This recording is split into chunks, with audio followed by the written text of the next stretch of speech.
There's been an incident. We've been compromised. The sinking feeling when the Chief Information Security Officer, or CISO, gets that call. It might be from inside the firm, but as we've seen, it often comes from outside of the organisation, from a subsidiary or a third-party supplier. The decisions made in the next few minutes, hours and days are critical, but also steeped in risk. My guest on today's episode of the Skadi Podcast is the person who often gets the next call, the one from the CISO, the one that says, "Help, please." Chris Ashton is a senior associate in RPC's cyber and tech insurance practice, and he or one of his team is on call 24/7 to help their clients when faced with a cyber breach. I met Chris earlier this year during London International Disputes Week, and I realised I had to persuade him to come and tell us what to do when faced with a cyber incident. This is the third podcast episode in our series looking at cybersecurity, following on from episode 38 with William Taaffe from Lockdown Cybersecurity, and episode 28 where Nic and I discuss quantum cyber threats as part of our Horizon Unplugged series. Skadi works with audit, compliance, investigators and legal. Whether we've worked as traders or in operations, everyone you speak to at Skadi has frontline knowledge and a deep understanding of financial products. We have the operational know-how to help you put in place the controls so your business can grow and flourish. We hope you enjoy today's conversation on this episode of the Skadi Podcast. There we have it, the Alex Mexi clap, and off we go. And yes, welcome to this month's podcast. We are very pleased to have Chris Ashton here from RPC. Chris, we met, I think it was back in May actually, at a brilliant presentation given by your firm about impending EU DORA, the Digital Operational Resilience Act, that is, I think, coming into play beginning of next year. Is that right? Yeah, I believe January next year, the 17th, I believe. Anyway, Chris, welcome to the podcast. Thanks for coming along, trekking all the way over from the city to our studios. And I suppose we want to kick off by just finding out a bit about you. What do you do? What do you do within RPC? Yeah, so I'm a member of the cyber and tech team at RPC. Been there sort of doing that type of work for about 8 years now. And obviously there's seen a lot in that time. I'm sure, yeah. I mean, we do a range of work, but sort of the bread and butter is cyber breach response and sort of cyber pre-breach work, which is effectively helping guide businesses through a cyber breach when it happens, telling them what they need to do sort of from a legal and regulatory perspective, and really minimising losses that will result from an incident, which can range in terms of the size and scope. Yeah, well, we've seen a lot of that. In fact, I think I saw on the news today there was Network Rail dealing with some cyber breach with some of their Wi-Fi at their station. So yeah, it is absolutely a topic that's in people's focus at the moment. Actually, we've done some other podcasts recently as well. Shout out to William Taaffe, who we did a podcast with 2 or 3 episodes ago. He was talking about cyber crime there. But it's really interesting to get your side from your perspective from the legal side. So I suppose we ought to just sort of start at the beginning. You know, you have a client approaches you because they are aware that this is an issue, and I'm sure things like EU DORA are making it, bring it even more to the fore. I think DORA is more aimed at financial institutions, but it's not just yourself that's an issue from a cyber things, but it's also down your third supply party chain. You know, that's exactly, yeah. Well. It's sort of you can be hit one of two ways. The incident can be suffered by your own business, in which case sometimes it can be a nightmare if you've got to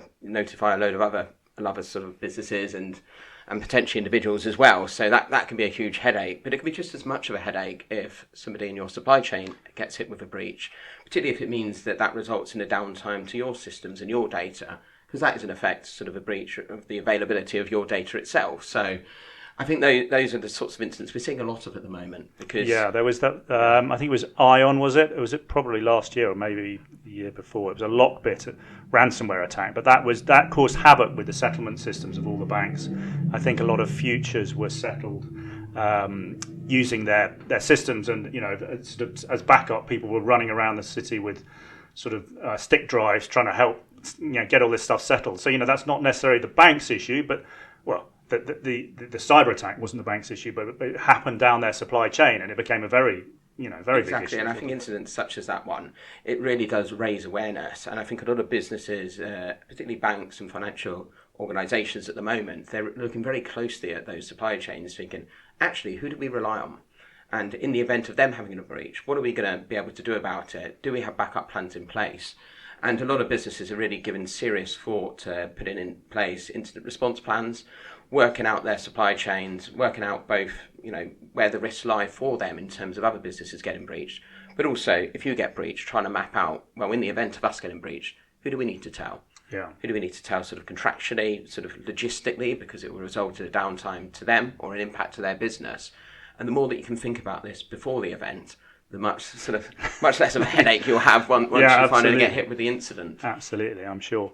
I mean, you very kindly provided some notes here, and we'll try and sort of work our way through those, but we may well not end up wandering off a bit to discuss something if that comes up. But I suppose we start at the beginning. What would you say? I suppose being forewarned is forearmed. I mean, it's the sort of what would people need to do before there's an attack? I mean, it's just getting stuff in place. What would you recommend from that perspective? Yeah, I mean, there's a million and one things that you can do, and it's sort of, number one, get your IT defences, well ordered in place. Get things like regular pen testing, but that's a difficult question because how much do you invest? There's going to be a limit and a point at which,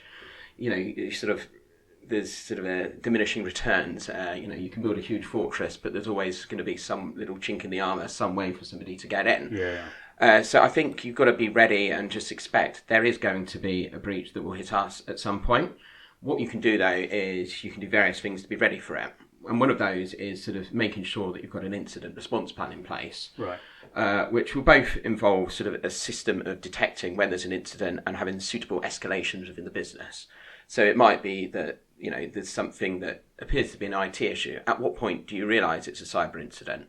What is the internal chain of command for escalating that? Yeah. Putting that on people's radars and really getting, clear delineated responsibilities within a business for detection and escalation. And there will be a point within that sort of plan of escalation where you the penny drops and you realise, okay, this is a bad breach. Yeah. But I think having clear responsibilities for that, rather than people sort of not being sure, actually, is this my responsibility to sort of report this? Who do I report it to? When? What are the requirements? Yeah. So actually having that plan in place is important. Because then when the penny does drop and you realise, oh no, this is ransomware or this could be ransomware, you want to get the relevant sort of expertise, both internal and external, on board. And this is where you guys will come in. You've obviously seen these things before. You understand, what the next steps that should possibly be taken. But because you've seen it before, you can offer all that expertise to yeah, and sometimes sort of we'll get sort of referred work, sort of say within the firm, but we've got existing relationships with a number of businesses who effectively have our number on speed dial. Sometimes things come in through insurers, but either way, sort of if it gets to the point at which we get the call, it's usually, well, there could be an issue here. Sometimes it isn't. Sometimes it's a false alarm. In which case, great news for the business. I'm sure people, exactly. It's a false alarm. But sometimes, like you don't want to play. You've got to play it safe and assume that there could be an incident here, and sort of get the various work streams going and get in external advisors. And one of the key things I think actually from the presentation that I went to that you guys did, it's having a crisis management team. So that's like you probably might have set that up beforehand, not as in there's a crisis, but even before that, you're like, well, who's going to run point on this? And obviously, we'd call in external help. We'll get you guys hopefully to come and help, etc., etc. But it's that whole point of having that internal team that can then start to deliver messages either internally or in fact externally as well. I mean, as I'm sure you're aware, and our listeners are aware, regulators are very involved in this sort of space, not just necessarily the ICO, but it might even be the FCA if you're a financial institution. So it's key to have the right point people in place to report when it has escalated to the point that actually this is a problem. Obviously, in the background, you'll be trying to deal with this, turning off servers, trying to do whatever you can to limit the damage. But I'm sure that's a key part of it as well. Yeah, and depending upon the size of the organisation, it might be that, internally from the business, the victim organisation, you might have a group of 10 to 12 individuals. If it's a smaller business, maybe 3 or 4. But it's important to make sure that you know who's going to be joining those calls. And usually we'd expect, some sort of senior IT people to be on their legal internal as well. Yeah. Perhaps sort of some comms PR type people internally. And those sort of almost mirror sort of the external advisors that you would typically look to get on board at that stage. One of them being sort of ourselves, a law firm, to sort of talk through all of the legal aspects. But also we work regularly with a number of technical forensic experts, maybe to sort of draw an analogy, a cyber incident is like there being a hole in a ship. And from a technical perspective, we need to get technical experts involved to try and work out what caused that hole, how did they get in, what is the extent of the damage, and only then can you sort of really look at sort of ensuring full containment and recovery. Yeah. And it's often off the back of those technical sort of forensic findings that we'll actually be able to work out what is the scope of the breach, what data falls within the scope of it, who do we need to tell, what do we need to tell them. And I think the third and important one is to get PR experts on board as well. Yeah. I think sometimes, sort of the work that they do is quite undervalued. And I think it's very important to get a comms and PR plan in place because, unfortunately, after an incident, I think the temptation is to be open, transparent, tell everyone, which obviously you ought to and should do. But at the same time, I think there is a balance to be had because if you go out and tell the whole world that you've had this incident, usually, at least for the first day or so, there's a lot of technical work going on in the background to work out actually what type of incident is this. Yeah. If it's ransomware, what parts of our systems have been impacted, what data is impacted. And it might well be that it results in a big impact to 2 or 3 of your clients, but very little to everyone else. You don't want to sort of set off panic stations. And, right, I can completely see that. You could, if you hear, well, I suppose relatively recently in the news we heard Ticketmaster was hacked. Now, I'm not sure the full details on it, but obviously there's a lot of retail, there's, people in the street, customers there.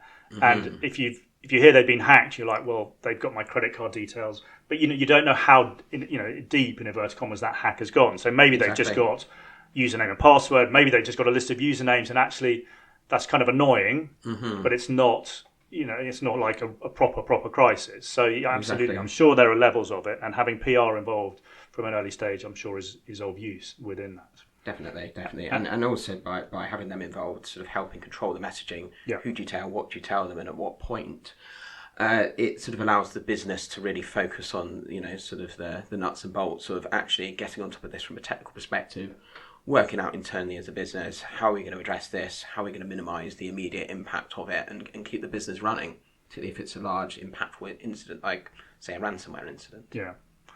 Okay, very interesting. And obviously then, as I touched on, slightly ahead of schedule, there may be regulators to inform. Yeah, so usually what we'll have at the start of it, we'll have the internal team, join that initial CMT call, or crisis management team call, along with the legal, technical, and PR experts, assuming it's a large breach, and really that's where sort of we step in, sort of advising on the regulator notification requirements. Now it will depend upon the nature of the business, which regulators you need to tell, but sort of as a minimum, if you're looking at a data breach which results in a risk to the rights and freedoms of individuals, then the ICO will need to be notified.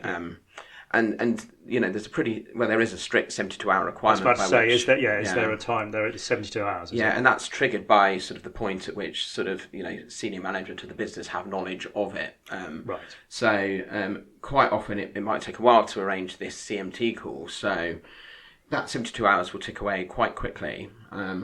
And also, given that there will be a lot of technical uncertainty, it's usually quite difficult to get to a point at which, you can be comfortable that there won't be a risk within that 72 hours. Yeah. So often, a sensible thing to do would at least be to put in a precautionary notification and say, look, we're investigating. And then usually, once you notify the ICO, they might take a little while. They might come back very quickly with more questions.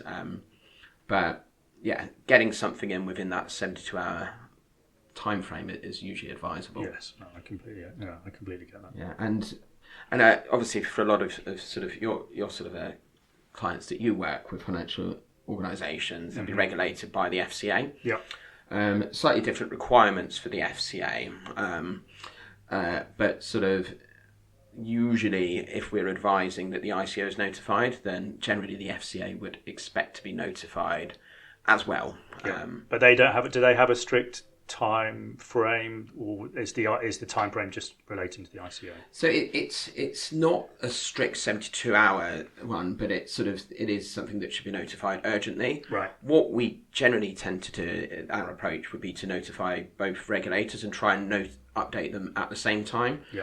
Particularly if there are other bodies, other businesses we work with, sometimes things like the Charity Commission that you might need to notify, all sorts of other sort of notification requirements depending upon the nature of the business. Mm-hmm. So it can get quite muddled and fiddly if you end up notifying different regulators, yes, different clients at different times. With different people. And controlling the messaging and working out what to tell them as part of an update. It keeps Yes. it a lot neater and cleaner if you notify people at the same time. Yeah, I completely understand that. And I think the ICO and the FCA also have sort of a memorandum of understanding in place between each other, which does allow them to share information and sort of jointly sort of investigate. It's usually the ICO that take the lead in that, but you ideally want to avoid a situation where you're telling one regulator one message and then something slightly different to the other regulator. Yeah. And a lot can change in 24 hours in the midst of a breach.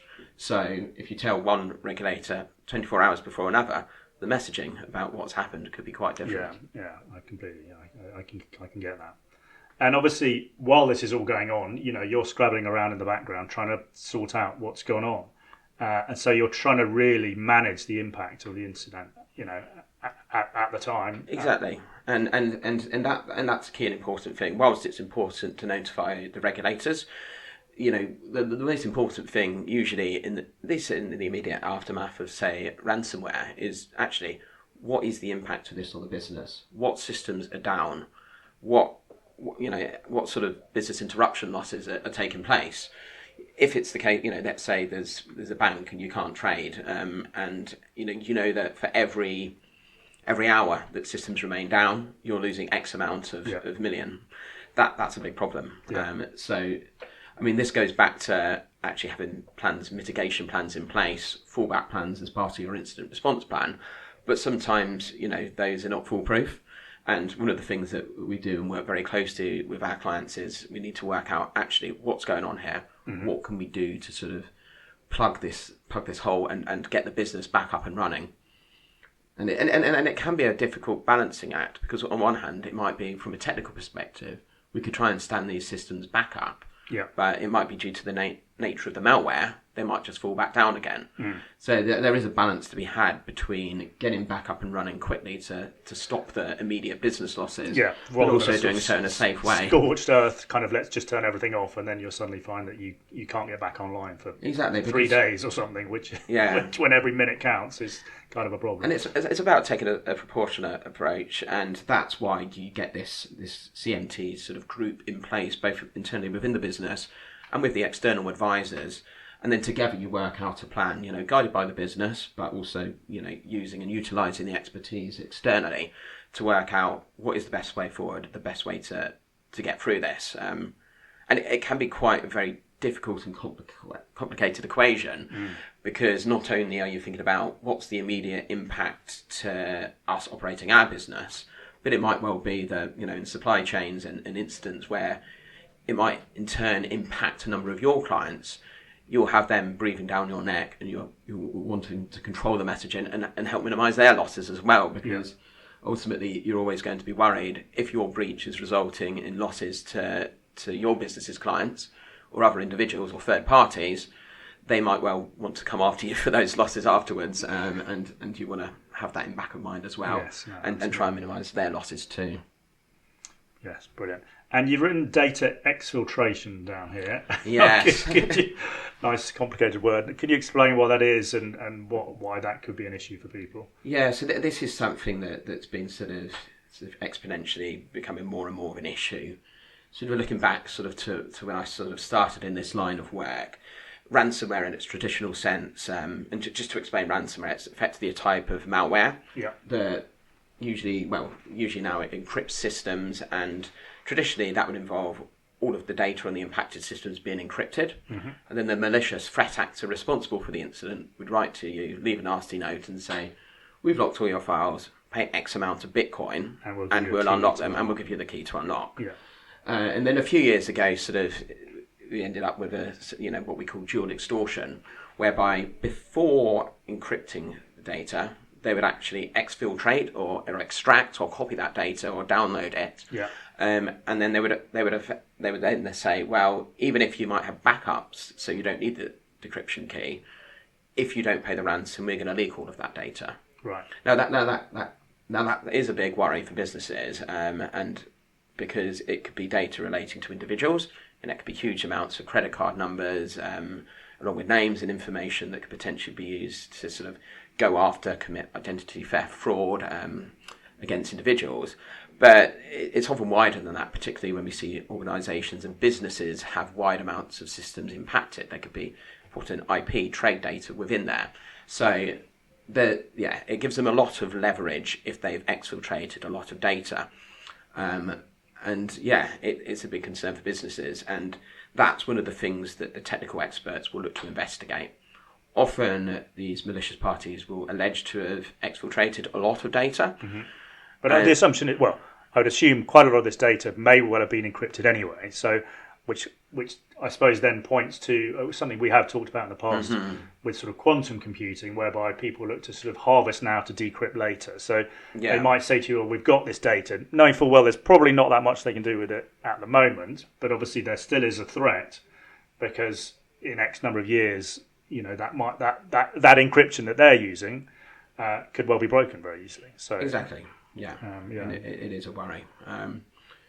And I think it just goes to the nature of how much more sophisticated the threat actor groups are getting. They're increasingly becoming aware of the value of the data that they might have taken, and leveraging that in the right way. A lot of them will have on sort of the deep dark web a leak log, where usually what will happen if you're a victim of a ransomware incident, you'll get the usual note on your systems, get in contact with us. Mm-hmm. But often what they do is they'll initially name a victim on their leak blog. Right. So it will say, Business X, we've got into your systems, we've taken all your data, and if we don't get paid, we're going to leak the data here. Right. And sometimes, if ransom isn't paid, they'll leak the whole lot. Sometimes they'll leak a bit, and they might sort of say that we're going to sell on that data to a third party. It's lost. There you go. Mm. Yeah, it can go down in a number of different ways, but it can be quite menacing. And we have even on occasions had incidents where not only have they then leaked some of the data, or they've leaked a little bit, then they've gone after either the organisations or even day-to-day individuals like you and I, whose data has been impacted. Right. And they might say, Business X, we took the data, they've refused to pay the ransom. If you don't pay a ransom, we're going to leak your organisation's data. Wow. So it's just a further layer of escalation. And then if you have individuals or clients of a business then writing to the business saying, oh, you didn't pay the ransom, they're now coming after us. Sort this out. Yeah. It's even more pressure on the business. Yeah. Smart tactics from them.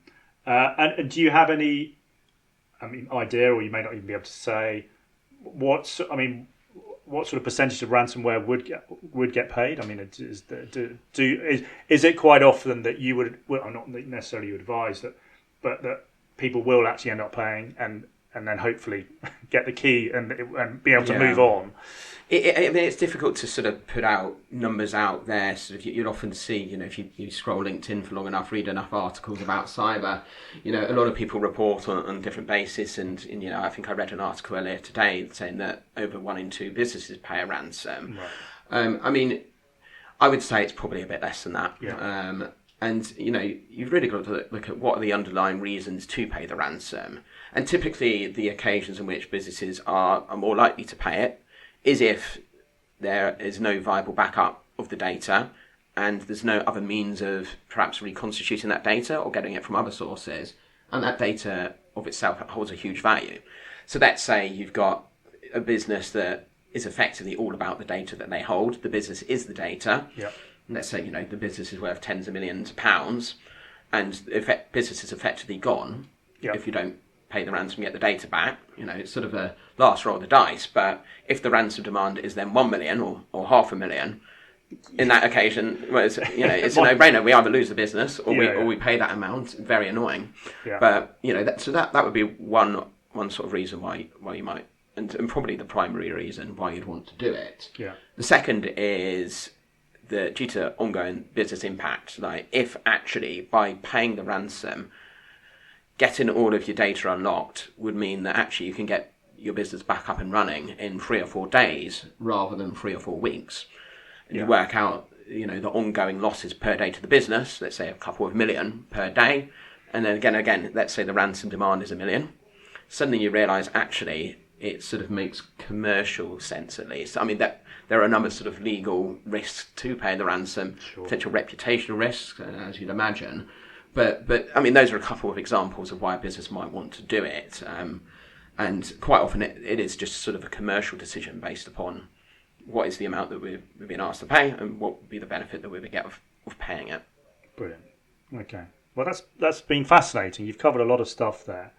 I mean, I suppose this means, as lawyers, you are on call 24/7 for some of your clients. Is that how it works? I mean, are you hopefully not on call now, but that's how it works, because obviously once that clock starts ticking, it's quite a there's a lot to get done. So exactly, yeah. So yeah, as you sort of suggest, sort of we as a team are on call sort of 24/7, and we always make sure that people are around to sort of be there to help clients as and when they suffer an incident and sort of report it through to us.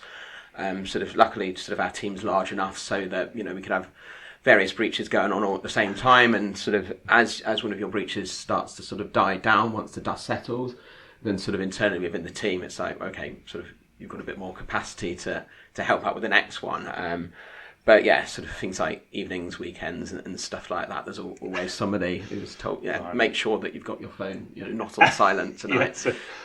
Oh wow! Thankfully, often these incidents, it will be somebody coming into the office early in the morning.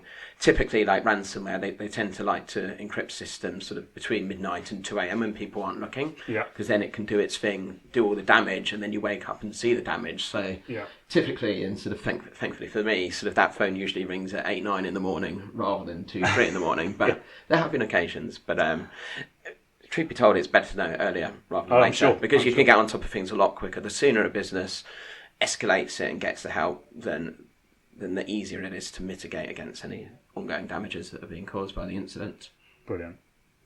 Well, Chris, fantastic. That's been very helpful, very interesting. I hope our listeners will enjoy that, but it certainly taught me a lot, and I would like to just say a big thanks for coming on the podcast. Thank you very much. Thanks, it's been my pleasure. Thank you. Thank you. You've been listening to the Skadi Podcast. On the discussion panel today was Damian Taylor and Chris Ashton from RPC. If you found today's episode interesting, you want to be a friend of the show and interact with like-minded people, you should join the Skadi Discord. Our chat community is a big treasure trove of information where you can find all the materials we use to produce our podcasts. If you want to listen to more episodes, just find us by searching the Skadi Podcast on any streaming platform. Feel free to connect to us at Skadi Limited on LinkedIn to read about our research and business relation to anti-financial crime and control functions. Until next time, thank you for listening.